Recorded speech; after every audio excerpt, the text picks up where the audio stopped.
Our second reading today is from the Gospel according to Matthew, chapter 11, verses 25 to 30.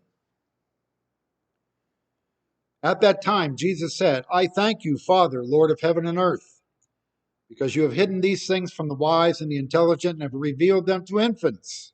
Yes, Father, for such was your gracious will.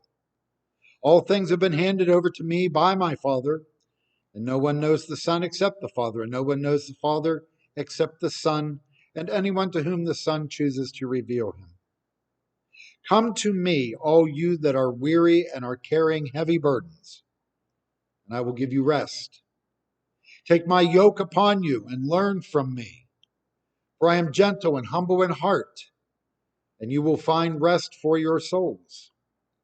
For my yoke is easy, and my burden is light. And may God speak to us through these verses today.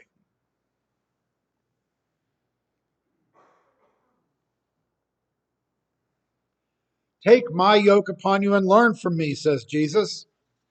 For I am gentle and humble in heart, and you will find rest for your souls.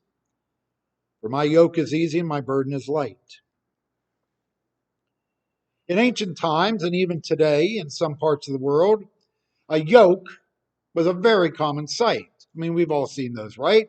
The wooden harness that fits onto the necks of a pair of animals that help the animals carry a load, plow a field, pull a cart. Yokes are designed to make the best use of the animal's strength and energy. And it does actually make their burden lighter and easier to bear. Of course, you do have to get the right yoke, one that fits just right, has to be comfortable, easy on the neck. Otherwise, it'll chafe and strain and, well, just kind of make things worse, right? Now, people wear yokes too. You've probably seen pictures of people wearing those wooden harnesses across their shoulders that have the buckets or baskets at either end. That's a yoke that helps people carry more weight than they normally could and carry it easier. But again, it has to be fitted right so it doesn't cause pain or make the burden worse. Now, I've always thought one of the great things about Jesus is that he uses such simple but vivid images. He spent his ministry among common, ordinary people, and he did not try to dazzle them with big words and complicated theology. He told them stories. He illustrated his teaching with everyday things that people did in their homes or at their jobs. But he was a master storyteller because, as simple as they seem on the surface, his stories are really packed with meaning. Some say that this was one of the ways that he avoided prison for so long. Religious leaders like the Pharisees would show up trying to catch him saying something about the government or the temple that they could use against him. But what do they catch him talking about? Baking bread, building houses, plowing fields. Now, eventually, the religious leaders would build a case against Jesus, but a lot of the time they might have shaken their heads and just wondered, what in the world is he up to? If he really fancied himself a rabbi, a great teacher, shouldn't he be debating other great teachers rather than down there in the streets and people's homes? He should be using big words and complicated theology rather than telling these silly stories. But meanwhile, the common people were listening to Jesus' stories and they were nodding their heads going, oh, I get it. I know what he's really saying. And they discovered truth in his words. The truth about who God really is and what God really wants. Now, in our verses, Jesus claims that God has hidden these truths from the wise and intelligent, but reveals them to the simple, like children. We should not take this to mean that Jesus dislikes smart people. And we should not take it to mean that God deliberately keeps things from smart people. I think instead, Jesus is suggesting that God's truth is so simple, so plain, that anyone, even a child, can grasp it.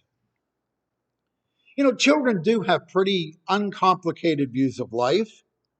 But as we mature and become more knowledgeable, too often we lose our simplicity and we do start to complicate things. We analyze, we dissect everything. We want facts and figures and explanations. We start second guessing things. There's a joke about a psychiatrist who passes a stranger on the street, and the stranger says, "Good morning." And the psychiatrist stops and says to himself, "I wonder what he meant by that." You overanalyzed that cheerful greeting until it lost its meaning and its intent. Jesus frequently accused the religious leaders of doing the same thing to God. They had lost sight of something clear and simple and turned it into something complicated and difficult. And that is why it was hidden from them. They couldn't see it anymore. They tried to turn God into something that only the well-educated could understand. And since only the wealthy could afford higher learning, well, they were taking God away from the poor. They buried God's simple word of hope and peace under layers and layers of rules and rituals, most of which the common people did not have the time or the money to follow. The religious leaders imposed 613 commandments on people, laws on what kind of food you could eat, how you washed your spoons and bowls, how you mended your clothing, what to do about mold in your house, the number of times a day to pray, and many other things. And if you broke one commandment, you had to go through these expensive and complicated rituals to make up for it. The result is that many people went around feeling guilty and sinful, hurt by the belief that God hated them, was angry at them, would punish them terribly, afraid that there was no way they could make themselves right with God. Jesus sees these folks crushed under the weight of these burdens. The religious leaders have added burdens of guilt and pain and fear on top of the ones they already have, like poverty and oppression. You have made their burdens heavier, not lighter, like you are supposed to, Jesus says to them at one point. You were supposed to fit them with a yoke that helps them carry their burdens, not make them worse. Instead of helpful yokes, the religious leaders have put them in chains, making them slaves to commandments. Frankly, the people were worn out. They felt further away from God than closer. Now, there is, of course, a warning here for the church as well, because the church also has a tendency to overcomplicate God's truth or bury it under a lot of doctrines and rules. One thing we should remember is that the conflict between Jesus and the religious leaders was not a conflict between two different religions. It was a conflict within the same religion over what religion really is. And that conflict still flares up every so often, even today.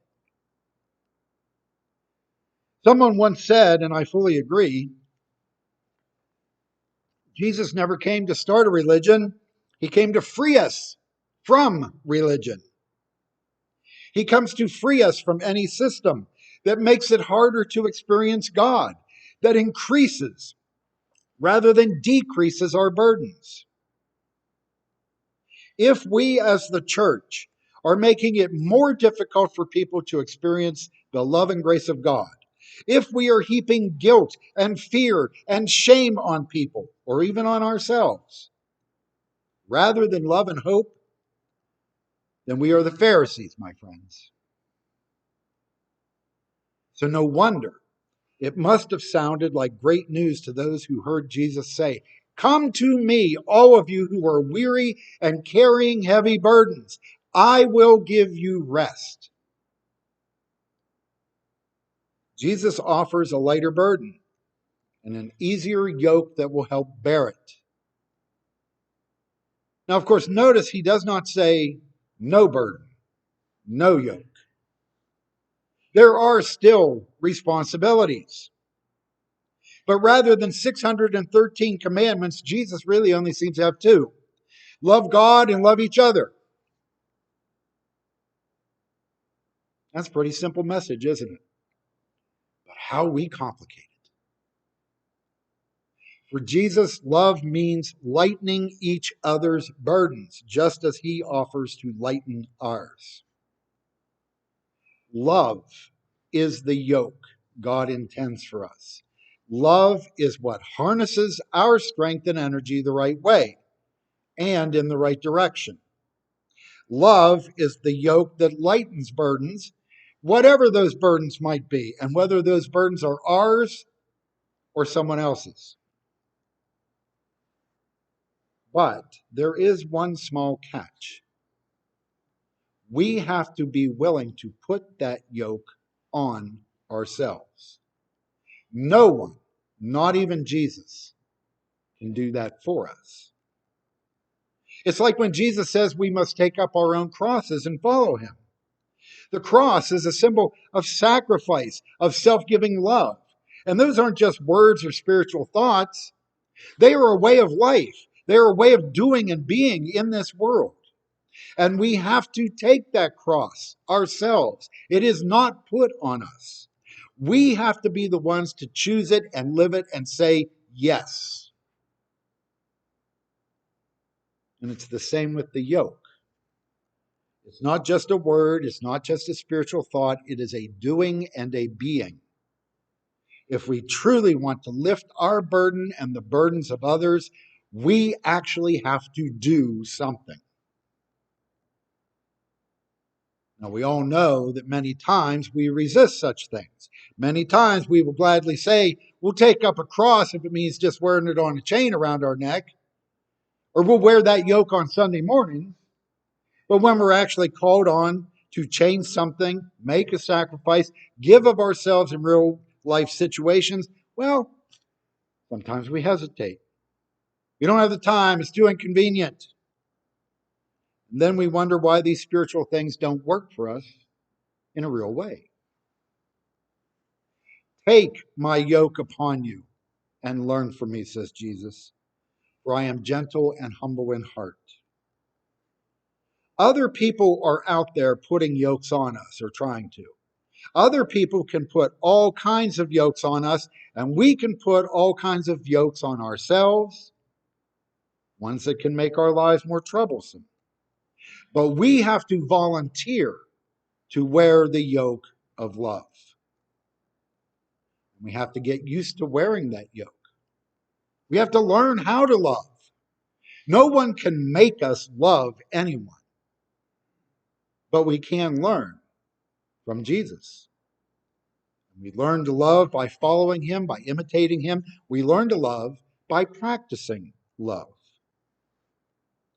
If we don't, if we resent it and resist it, then his yoke will chafe and strain us just like any other, and it will not help our burdens at all. But if we accept it, if we give ourselves over to it, it does become that easy yoke. The more we love, the easier it becomes to love. The more we love, the more joy and peace we discover in life.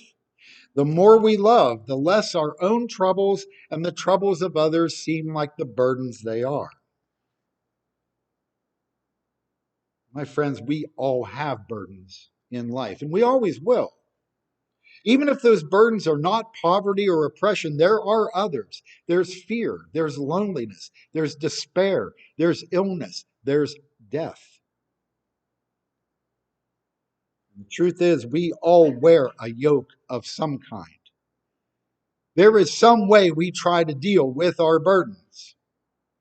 But some of those yokes don't work, and some do more harm than good. Jesus offers us the yoke that will bring rest, not a rest that means the end of labor. After all, when his disciples took on that yoke, their labors were just beginning. What Jesus promises is rest for our souls, for our spirit.